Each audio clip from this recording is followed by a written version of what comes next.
دوای نزیکەی 50 ساڵ چەکداری و چەندین هەوڵی شکست خواردووی ئاشتی وەک هەنگاوێک بۆ پرۆسەی ئاشتی لە باکووری کوردستان و تورکیا و دروستکردنەوەی برایەتی لە نێوان کورد و تورکدا لەو وڵاتە پارتی کرێکارانی کوردستان هەڵوەشاندنەوەی خۆی و کۆتایی هێنان بە خەباتی چەکداری ڕاگەیاند. هەوڵەکان بۆ پرۆسەی نوێی ئاشتی لە تورکیا بە دەستپێشخەری دەوڵەت باخچەری سەرۆکی پارتی نەتەوەیی تورکیا مەهەپە و با نێوەندگیری شاندێکی باڵای پارتی یەکسانی و دیموکراتی گەلان دەم پارتی لە کۆتاییەکانی ساڵی ڕابردوودا دەستیان پێکرد.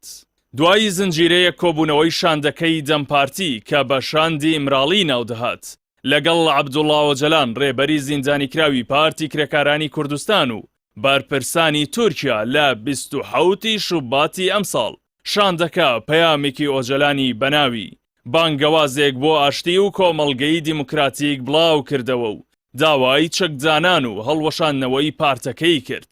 ئەم خواستە دوای کەمتر لە 3 مانگ بە کردداری وەڵامی درایەوە و پەکەکە لە 11 ئایاردا ڕایگەیاند کە کۆنگرەی 12مینی خۆی بەستووە و بڕیاری هەڵوەشاندنەوە و چەکدانانی داوە.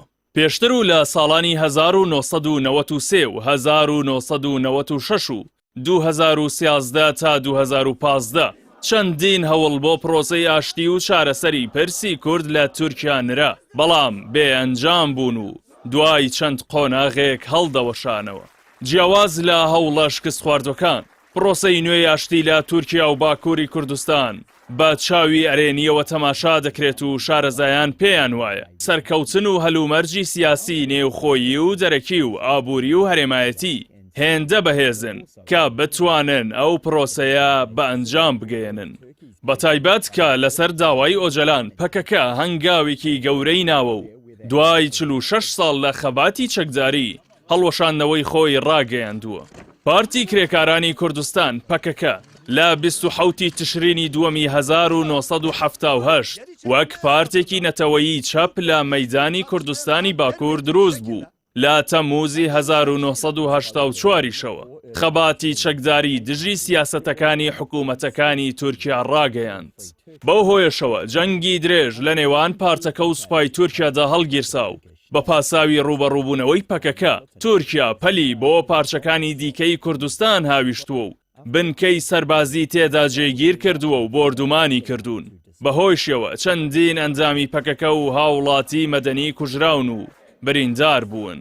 پارتی کرێکارانی کوردستان لەلایەن تورکیا، ئەمریکا، بەریتانیا، ئێران، سووریا، ئوسترالیا و ژمارەیەک لە وڵاتانی عەرەبیەوە خراوەتە لیستی تیرۆرەوە و لەم کۆتاییانەشدا لە عێراق بە پارتێکی قەدەغە ناسێندرا.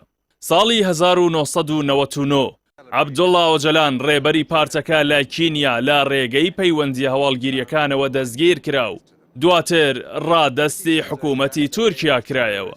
لەو کاتەشەوە تا ئێستا لە دوورگەی ئیمراڵی بە دەست بەسەری ماوەتەوە.